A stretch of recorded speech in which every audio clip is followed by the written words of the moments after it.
आदाब, straight line में आप सभी लोगों का स्वागत है। क्या हो रहा है कोविड-19 को लेकर जम्मू में? क्या बढ़ते हुए नंबरों से मुझे और आपको चिंतित होने की ज़रूरत है? और एनडीटीवी के ब्यूरो चीफ जो श्रीनगर के हैं वो एक टेस्ट में पॉजिटिव आते हैं और जब रिपीट टेस्ट होता है उसमें नेगेटिव आते हैं। एक सीनियर आईएएस ऑफिसर एक टेस्ट में पॉजिटिव आते हैं और 3 दिन के बाद जब उनका टेस्ट लिया जाता है तो वो नेगेटिव आते हैं। प्रोटोकॉल क्या कहता है? इन तमाम बातों पर बात करने के लिए आज मेरे साथ हैं HOD medicine doctor Anil Sharma. Doctor साहब, सबसे पहले तो आपसे ये जानना चाहूँगा, नंबर जम्मू में जो है केसेस का बढ़ रहा है, तो आपसे जानना चाहूँगा कितना चिंताजनक है इन नंबर्स का जम्मू में बढ़ना? देखिए, ये जो है पिछले कोई 2-3 हफ्ते से नंबर्स बढ़ रहे हैं। जब से ये बाहर से हमारे सिटीजन्स आए हैं, स्टूडेंट्स हैं, लेबर्स हैं, वर्कर्स हैं, जो बाहर फंस गए थे वो आए हैं, तो वो क्वारंटीन में थे, तो मोस्टली मेजॉरिटी जो पेशेंट हैं वहीं से निकल रहे हैं। तो अभी थोड़ा स्टेबल है पिछले 3-4 दिन से। जैसे नंबर एकदम बढ़ गया था, 80, 70 आना शुरू हुए थे, अभी कोई 40-50 की रेंज में ये आ चुका है। तो उसके बाद थोड़ा सा बीच में और केसेस भी आ रहे हैं, लेकिन ज़्यादा जो हैं वही हैं जो जिनकी ट्रैवल हिस्ट्री है, वही पेशेंट ज़्यादा है। जैसे आपने कहा जिनकी ट्रैवल हिस्ट्री है वही पेशेंट ज़्यादा हैं। डॉक्टर साहब, आपसे ये समझना चाहूँगा कि ट्रैवल हिस्ट्री की बात अगर हम करें, दूसरी तरफ ये भी वो भी केसेस आने शुरू हो गए हैं कि आपके ऑर्थोपेडिक्स डिपार्टमेंट के पीजी जो हैं वो क्वारंटाइन हो गए। ऑर्थो में 4 पेशेंट 4 अलग जगहों से आते हैं, चारों पॉजिटिव हैं। जम्मू में अलग अलग जगहों से कुछ पेशेंट आ रहे हैं जो पॉजिटिव हैं। तो क्या इसका हम ये माने कि ये जो पॉजिटिव पेशेंट्स आ रहे हैं ये गंभीर है, चिंताजनक है और ये कम्युनिटी स्प्रेड की तरफ इशारा करता है, या अभी भी आप ये कहेंगे कोई कम्युनिटी स्प्रेड अभी भी नहीं है? अभी ये एक्चुअली कम्युनिटी स्प्रेड नहीं है। थोड़ा सा केसेस हैं जिनमें कि उनके कंटैक्ट्स पॉजिटिव नहीं आए हैं, और उसमें ये प्रॉब्लम होती है कि जो कंटैक्ट है वो बाद में हो सकता है नेगेटिव हो गया हो, तो उस वजह से कई बार जो आपको लगता है कि इसका कंटैक्ट नहीं है, लेकिन कंटैक्ट कहीं ना कहीं से होता है। तो एज सच कम्युनिटी में नहीं होता है। स्पेशली ये जो इसको एक्चुअली जो RT-PCR है, ये टाइम बाउंड टेस्ट है। आज पॉजिटिव है, थोड़ा देर में नेगेटिव हो गया, तो आपने जिसको इन्फेक्शन दिया वो पॉजिटिव होगा, आप बोलोगे मेरा कंटैक्ट नेगेटिव है, तो उसमें बड़ा मुश्किल है कहना कि कहाँ से कंटैक्ट आया। बट अगर वो सेम टाइम के अंदर जल्दी टेस्ट होते हैं तो फिर दोनों पॉजिटिव आएंगे, फिर आप बताओगे कि कंटैक्ट उसका पॉजिटिव आ चुका है। डॉक्टर साहब, ये भी देखने को मिला कि आप जम्मू में कोमॉर्बिडिटीज़ वाले जो पेशेंट थे वही उन्हीं की मृत्यु हुई, लेकिन कोमॉर्बिडिटी के अलावा किसी भी हेल्दी पेशेंट की मृत्यु होने का कोई समाचार नहीं आया, या कोई पेशेंट जो आपने एडमिट भी करे उनमें से भी मेजॉरिटी पेशेंट जो है वो सेहतियाब होकर घर चले गए, और कई पेशेंट आपके यहाँ से तो ठीक हो गए, कोरोना नेगेटिव हो गए, लेकिन जब घर पहुँचे तो उनकी मृत्यु हो गई बाकी अलग कारणों से। तो आपसे समझना चाहूँगा, जम्मू में और कश्मीर में इतना फ़र्क क्यों? कश्मीर में हम देख रहे हैं कि बहुत यंग लोगों की मौत भी हो रही है, बुजुर्ग जो हैं उनकी मौत भी हो रही है, और कोमॉर्बिडिटीज़ वाले तो उनकी मौत भी हो रही है। फ़र्क क्यों इतना ज़्यादा? देखिए, एक तो इसमें जो मोर्टेलिटी है बेसिकली वो ओल्ड एज ग्रुप में है, और जिनको कोमॉर्बिडिटीज़ हैं, लेकिन कोमॉर्बिडिटीज़ भी डीकम्पनसेटेड कोमॉर्बिडिटी है, सिंपल कोमॉर्बिडिटी नहीं बोलोगे आप। हाइपरटेंशन, डायबिटीज़ जो कंट्रोल्ड है उसमें तो प्रॉब्लम नहीं आ रही इतनी। जो पेशेंट जिनको कि जैसे हार्ट की प्रॉब्लम है, डीकम्पनसेटेड है, जिनको सांस चढ़ता है, या जिनको किडनी की प्रॉब्लम है वो भी डीकम्पनसेटेड है, लिवर की प्रॉब्लम डीकम्पनसेटेड है। तो जितना ज़्यादा प्रॉब्लम उनकी डीकम्पनसेटेड है, ज़्यादा सीरियस डिजीज है, उनमें जो है मॉर्बिडिटी और मोर्टेलिटी जो है ज़्यादा हो रही है। तो बाकी जो आप बोल रहे हो कि कुछ लोग जो यंग मरे हैं, अब इसमें कुछ कईयों में थोड़े से जेनेटिक फैक्टर्स भी हैं।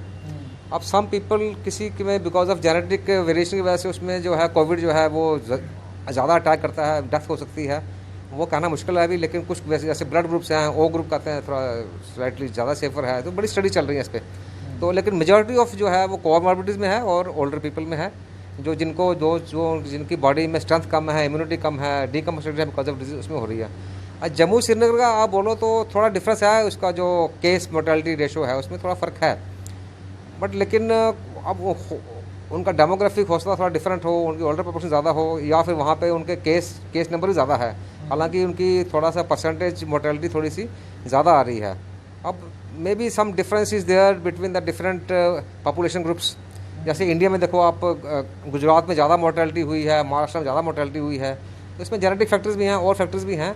क्या डॉक्टर साहब, एक और चीज़ जो गुजरात से ही आपने बात अगर की, तो गुजरात में एक चीज़ देखने को मिली थी कि गुजरात को लेकर ये कहा गया कि जो वायरस गुजरात में, वायरस का स्ट्रेन जो गुजरात आया है वो वुहान से सीधा गुजरात आया है, क्योंकि गुजरात के बहुत सारे कारोबारी हैं जो चाइना से वापस आए थे।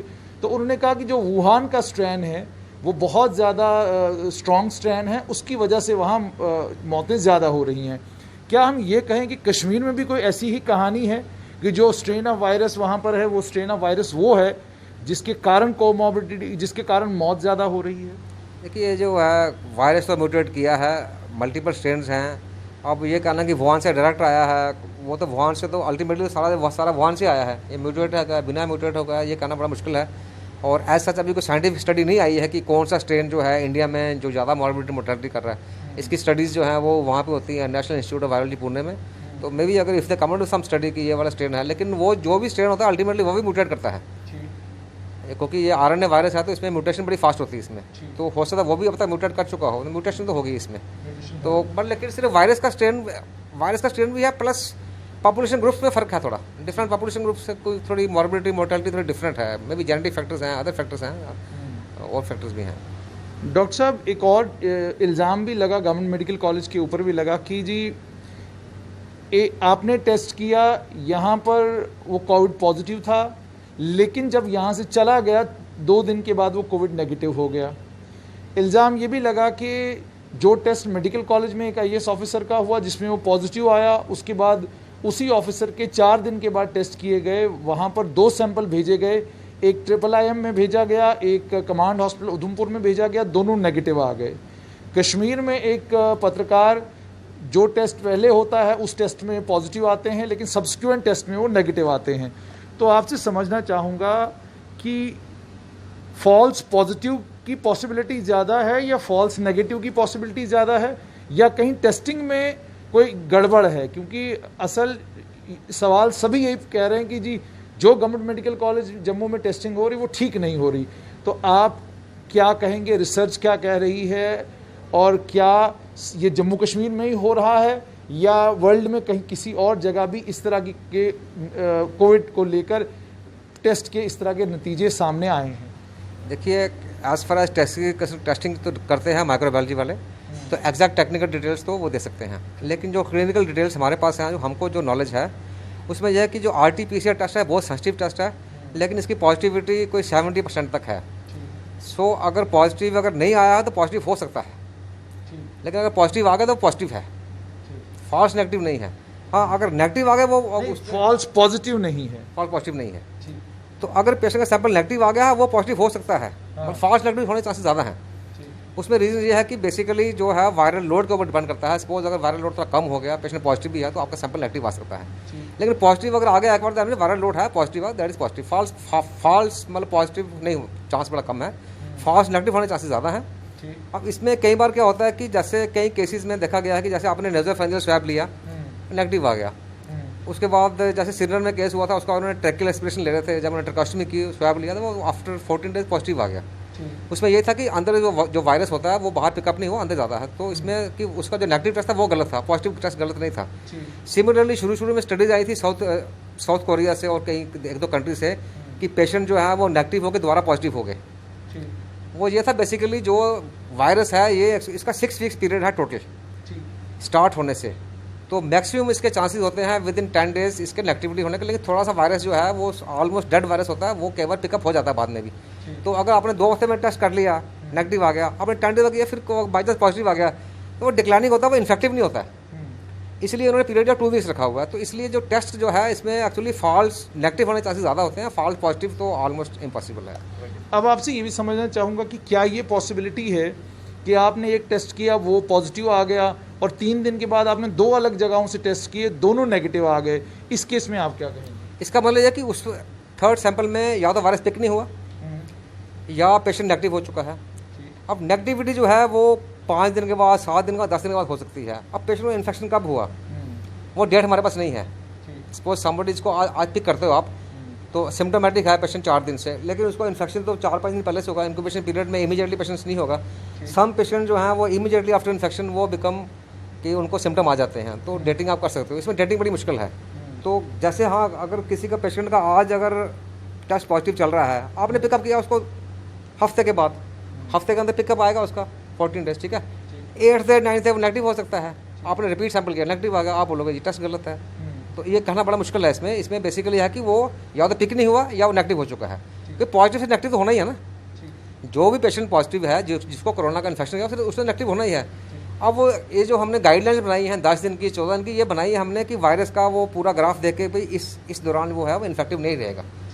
बट जो पेशेंट जो है उससे पहले भी नेगेटिव होता है, हमारे कई पेशेंट 6 डे पे 7th डे पे नेगेटिव हो चुके हैं।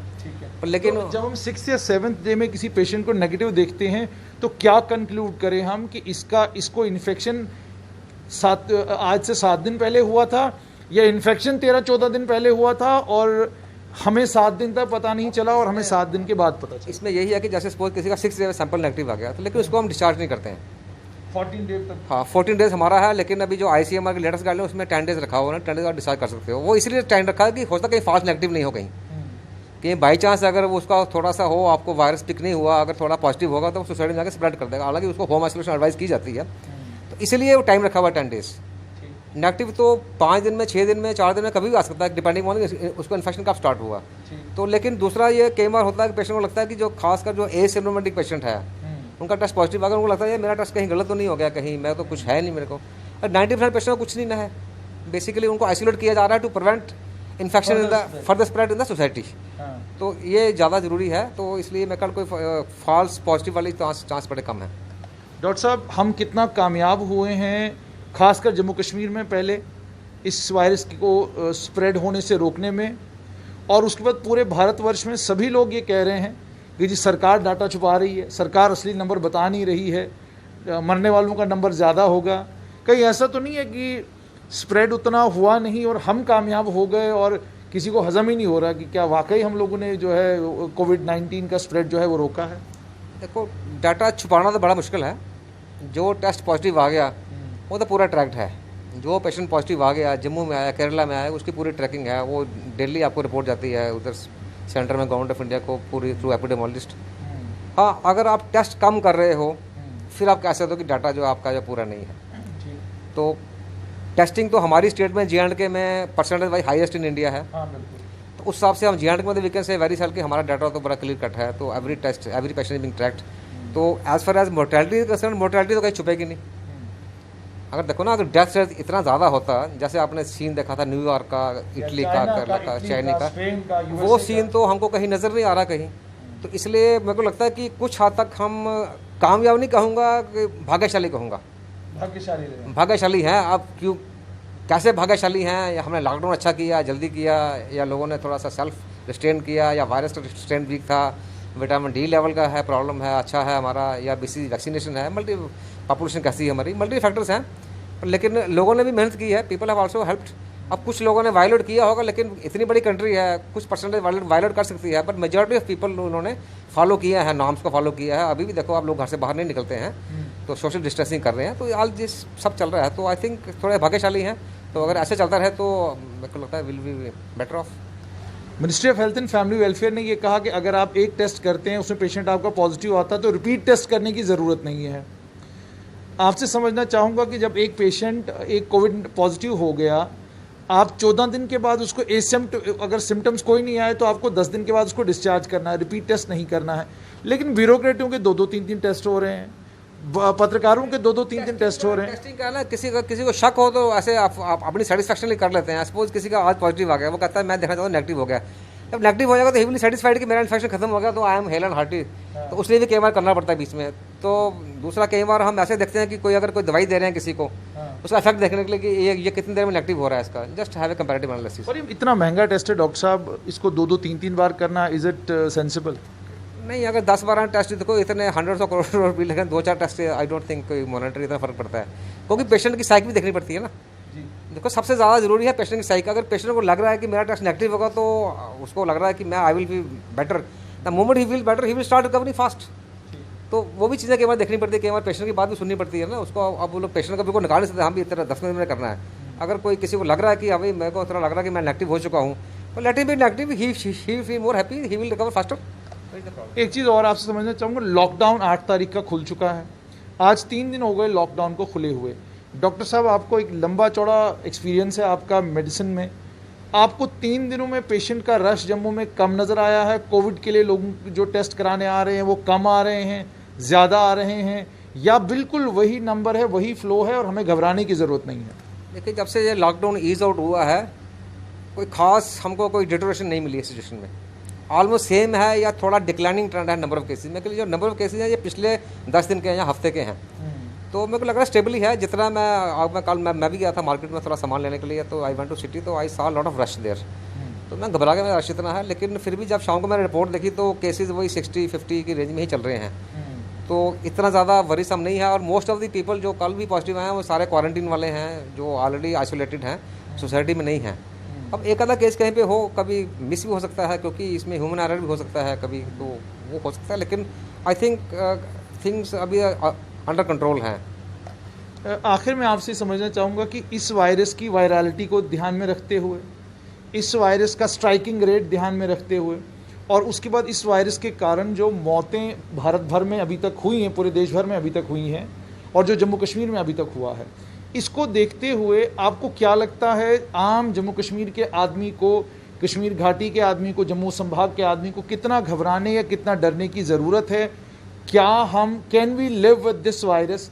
क्या हम इस वायरस के साथ जी सकते हैं एक लंबे समय तक? क्या हम ये आसानी से कह सकते हैं कि ये फ्लू की तरह आएगा, बुखार होगा, ज़ुकाम होगा? और ये इसलिए भी मैं पूछना चाहूँगा और इसके बीच में आपसे ये भी जानना चाहूँगा कि जब से आप ये लड़ाई हम लड़ रहे हैं 24 मार्च से जम्मू कश्मीर में भी, कितने लोग वेंटिलेटर पे गए? क्योंकि ये कहा गया था जी कि वेंटिलेटर नहीं है, पेशेंट आएंगे, रश आएगा, कहाँ वेंटिलेटर हैं, क्या है? हमें घबराने की कितनी ज़रूरत है, परेशान होने की कितनी ज़रूरत है, and are we prepare to live with this virus? देखिए, एक तो मैं सबको लोगों को आश्वासन देना चाहता हूँ कि घबराने की कोई ज़रूरत नहीं है। केस फर्टिलिटी रेट बहुत ही कम है हमारे जम्मू में, तो 1% से भी कम है। और वो भी सारा जो कोमॉर्बिडिटीज़ हैं, जो पेशेंट ऑलरेडी सिक थे, उनमें है। तो दूसरा, वेंटिलेटर की जरूरत बहुत कम पड़ी है। एक आधे पेशेंट को, 1-2 पेशेंट को ही जरूरत पड़ी है। 24 मार्च से लेकर, ध्यान से आप सुने, 24 मार्च से लेकर जून के 11 तारीख तक कितने वेंटिलेटर पे पेशेंट गए हैं आपके? हमारे हॉस्पिटल में एक ही गया था बस। तो और वो उनकी डेथ हो गई? डेथ यहाँ पे इस वजह से नहीं हुई थी, उसको और कोई प्रॉब्लम थी बिकॉज ऑफ दैट। तो दूसरा पेशेंट जो एक वो डेथ हुई है बाहर दूसरे हॉस्पिटल में, may be he was on ventilator. बाकी अभी हमारा एक पेशेंट अभी ऑक्सीजन पे है जो कंटिन्यूस पे है, एक पेशेंट अभी इंटरमीडिएट ऑक्सीजन पे है। तो इंटरमीडिएट ऑक्सीजन पर क्या वो कोविड के कारण है या कोई कोमॉर्बिडिटी? कोविड के कारण है। यंग पेशेंट है या ओल्ड एज? ओल्ड। अच्छा, तो अब इस वायरस के साथ तो इसलिए देखो ना, अब अगर 2 महीने में हमारे पास अगर टोटल सिक पेशेंट अगर 20-25 आते हैं, उसमें से 1-2 पेशेंट वेंटिलेटर पर जाते हैं या 1-2 को ऑक्सीजन लगती है, तो इतना हाई नंबर नहीं है। ये तो रूटीन है, किसी भी ऐसे H1N1 है उसमें भी ज़्यादा था। इवन मैं कहता हूँ तो जो मेरे को लगती है मॉर्बिडिटी मोर्टेलिटी, तो मेरे को तो डेंगू ज़्यादा इससे ज़्यादा लगता था कि डेंगू में ज़्यादा पेशेंट सिक हो रहे थे, ज़्यादा हमको मॉर्बिडिटी मोर्टेलिटी देखने मिल रही थी। तो हालांकि डाटा हमारे पास है नहीं डेंगू का एग्जैक्टली इंडिया में कितना है, बट उस हिसाब से इसका मेरे को नहीं लगता इतना खतरे वाली बात है। लेकिन थोड़ा स्केयर है बिकॉज ऑफ कोविड हो गया। नहीं, कोविड हो गया, ये स्केयर इस वजह से कि टीवियों पर, सोशल मीडिया के ऊपर, यूट्यूब के ऊपर जिस तरीके से कोविड को दिखाया गया, ऐसा लगा जैसे पता नहीं कौन सी आफत है। और दिखाया भी जा रहा है, जैसे न्यूज़ आती है 25 CRP जवान कोविड संक्रमित। अब वो कहते संक्रमित सब क्या हो गया? वो नॉर्मल लोग हैं, उनको कोविड का इन्फेक्शन हुआ, ठीक हो जाएंगे वो, they have to isolated to prevent the infection. तो वो जो है ना, एक नेगेटिविटी जो है इसमें, वो लोगों के माइंड में बड़ा प्ले कर रही है। तो अगर इसमें मैं कहता हूँ कि इसमें कोई इतना प्रॉब्लम है नहीं घबराने की कोई। आपने सिर्फ 2-3 चीज़ें करनी है। सोशल डिस्टेंसिंग को मेंटेन करना है, हेल्थ अपने हैंड हाइजीन करनी है, सैनिटाइजर का यूज़ करना है, और अपना को हेल्दी रखना है, हेल्दी हैबिट्स रखिए, एक्सरसाइज करिए, योगा करिए, खाना पीना अच्छा रखिए अपना। और बाई चांस अगर किसी को शक है तो इसमें आपने फटाफट टेस्ट करना है और अपने आप को मेडिकल कंसल्टेशन लेनी है। और अगर प्रॉब्लम है तो इमीडिएटली कंसल्टेशन लेनी है। जितना जल्दी आप डॉक्टर के अंडर सुपरविजन आओगे, जल्दी ट्रीटमेंट स्टार्ट होगा, तो उसमें मॉर्बिडिटी मोर्टेलिटी बहुत कम होगी। घबराने वाली कोई बात नहीं है। इतना जो स्केयर है, जो आपके हमारे एक्चुअली जो सीन खाते हैं, एक सीन खाते हैं, वो एक ही बार हुआ होता है, उसको बार बार दिखा के लोगों को रोज़ ही हो रहा है। शायद वो माइंड में इम्पैक्ट फैक्टर बड़ा होता है उसका। जो चीज़ देखते हो ना आप, जैसे वो दिखाते थे न्यूयॉर्क का भी इतने बॉडीज पड़ी हैं, वो एक ही दिन पड़ी होंगी, रोज़ नहीं पड़ी होंगी। अभी न्यूयॉर्क क्लियर है, अभी न्यूयॉर्क का कोई सीन नहीं है टीवी पे आएगा। आप पेरिस नहीं दिखा रहे टीवी पे, इटली नहीं दिखाएंगे। तो ये जो थोड़ा पुराने सीन को रिपीट करते रहे सीन। लेकिन जो अभी जैसे अब सिचुएशन ईज आउट होगी, यूके में ईज आउट है, इटली में ठीक हो रहा है, फ्रांस में ठीक हो गया। फ्रांस में लोग घूम रहे हैं उधर, they are enjoying their life, they are doing everything, are normal activities. वो आपका इसमें मीडिया में नहीं दिखाएंगे कि फ्रांस नॉर्मल हो गया। तो ये I don't know why it is so, क्योंकि आपको ट्रू पिक्चर पेश करनी है कि what is happening around in the world. कि आपने बोलना है कि भाई यूएसए में था, इतने लोग मर रहे थे, इतनी थी, अब ठीक हो गया, लोग चल फिर रहे हैं, काम कर रहे हैं, हेल्दी नॉर्मल, वो लोग बीच में जा रहे हैं, सब कुछ कर रहे हैं। आपको डॉक्टर साहब ये भी याद होगा, ये भी कहा गया था कि ठीक मई के 10 तारीख तक भारत में होंगे 10 लाख कोविड पॉजिटिव। तो अब जून का महीना है और अगर हम नंबर देखें आज के दिन जो अभी इस टाइम पॉजिटिव हैं उनकी तादाद कोई 1.5 लाख के करीब है। लेकिन जब ये कोविड पॉजिटिव का नंबर बताया जाता है तो इसमें ऐड किया जाता है उनको भी जो लोग रिकवर हो चुके हैं या डिस्चार्ज हो चुके हैं। हाँ जी, हाँ जी। अभी देखो ना, अगर 2.5 लाख के करीब है तो आधे तो रिकवर हो चुके हैं, आधे हॉस्पिटल में, 19-90% रिकवर हो जाएंगे। थोड़े से जो सिक पेशेंट उनको थोड़ी प्रॉब्लम होगी। और दूसरा यह है कि हमारा I think India has done very well, number is very less. अभी किसी ने कल बोला कि भाई दिल्ली में इतने केस होंगे, वो भी मेरे को लगता है, I am not a politician, I should not comment, but वो that is I think very wrong statement to be made कि आप पहले लोगों को डरा रहे हो। डरने का मतलब क्या है? बोले इसमें तो अगर 5 लाख केस अगर हो भी चुके हों जो आपने डिटेक्ट ही नहीं किए हों, वो तो नॉर्मल ही होंगे ना, most of people are normal. तो डरने वाली बात कोई है नहीं और ना डराना चाहिए किसी को, ठीक है ना। जो प्रॉब्लम है इसमें सिर्फ 2-3 चीज़ें करनी है, अपनी हेल्दी हैबिट्स रखनी, बस कुछ नहीं है। और बाकी अगर प्रॉब्लम हो तो इमीडिएटली आपने हॉस्पिटल में आना है, तो जल्दी ट्रीटमेंट स्टार्ट करना है। तो अभी 2 महीने में तो हमारा प्रॉब्लम हुआ नहीं, इतना प्रॉब्लम होने वाला भी नहीं है, कोई इतना डरने वाली कोई बात नहीं है, घबराने वाली कोई बिल्कुल बिल्कुल एब्सोल्युटली। तो आप ये मानते हैं जो लॉकडाउन को ईज आउट किया गया है, धार्मिक स्थल, मस्जिद मंदिर उनको अभी खोला नहीं गया है या थिएटर्स अभी खोले नहीं गए हैं, आपको क्या लगता है, इज इट एप्रोप्रिएट टाइम कि हम पूरा लॉकडाउन खोल दें या अभी भी आपको लगता है रिस्ट्रिक्शंस की ज़रूरत है? नहीं, वो एक्चुअली अथॉरिटीज इसके ऊपर पूरा वॉच रखती हैं। अगर उनको लग रहा है कि अगर खोलने से नंबर बढ़ना शुरू हो गया तो हो सकता है दोबारा लॉकडाउन कर दें वो। तो अगर लग रहा है कि अगर लोगों की अगर लाइफ ठीक चल रही है, ईज आउट है, अगर वो अपना काम कर रहे हैं, मंदिर मस्जिद जा रहे हैं, नमाज पढ़ रहे हैं, सब कर रहे हैं, तो उसके बाद भी इन्फेक्शन नहीं बढ़ रहा है तो फिर वो कंटिन्यू करेंगे। लेकिन डॉक्टर साहब आप समझना चाहूँगा कि अगर गवर्नमेंट ने खोल दिया है तो इसका मतलब ये नहीं कि हमको सोशल डिस्टेंसिंग नहीं करनी है, वो दैट वी हैव टू सी। नहीं, आपसे ये जानना चाहूँगा, अगर मॉर्टलिटी नहीं है, अगर एसिम्टोमेटिक पेशेंट्स हैं 80% से भी ज़्यादा लोग एसिम्टोमेटिक हैं, मॉर्टलिटी नहीं है, कोई पेशेंट वेंटिलेटर पे नहीं जा रहा, हॉस्पिटलाइजेशन की बड़ी कम ज़रूरत पड़ रही है, तो फिर लॉकडाउन खोलने में इतनी घबराहट, इतना डर क्यों? क्योंकि ऑलरेडी आप एक्सपीरियंस इतना कर चुके हैं। नहीं, अब तो खोल दिया है ना, धीरे धीरे वो थोड़ा फेज आउट कर रहे हैं ना। अगर एकदम से कर देंगे तो उसमें हो सकता है कि एकदम ये, क्योंकि वायरस बड़ा इन्फेक्शियस है, तो एकदम से अगर केस नंबर बढ़ गया तो परसेंटेज ऑफ पीपल जिनको कि हेल्थ केयर की जरूरत पड़ेगी, हो सकता है नंबर उनका एकदम एक्सप्लोड कर जाए, तो फिर वो हेल्थ केयर फैसिलिटी में थोड़ी प्रॉब्लम आ जाए। इसलिए गवर्नमेंट थोड़ा सा सोच समझ के कदम उठा रही है, धीरे धीरे इसको ईज आउट करने की कोशिश कर रही है। लगता है ठीक होगा सब।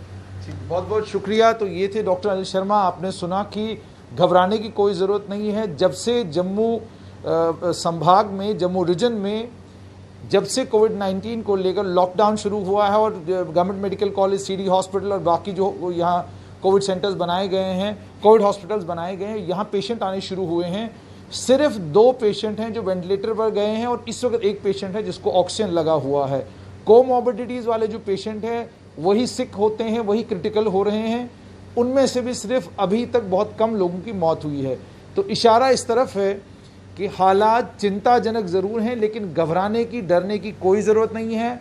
जिस तरीके से प्रशासन लॉकडाउन खोल रहा है उसका साफ ये मतलब है कि प्रशासन भी इस चीज़ को अंडरस्टैंड कर रहा है, रियलाइज़ कर रहा है कि कोविड-19 का कोरोना वायरस जो है वो उस तरीके से हमारे देश में कामयाब नहीं हो सका जिस तरीके से इटली में, स्पेन में, बाकी जगह पर कोविड-19 ने तूफ़ान मचाया और उन मुल्कों में बहुत सारे लोग जो है इस कोविड-19 का इन्फेक्शन भी हुआ और वेंटिलेटर पर भी बहुत बड़ी तादाद में लोग चले गए। लेकिन जम्मू कश्मीर शायद, भारत और जम्मू कश्मीर शायद भाग्यशाली है।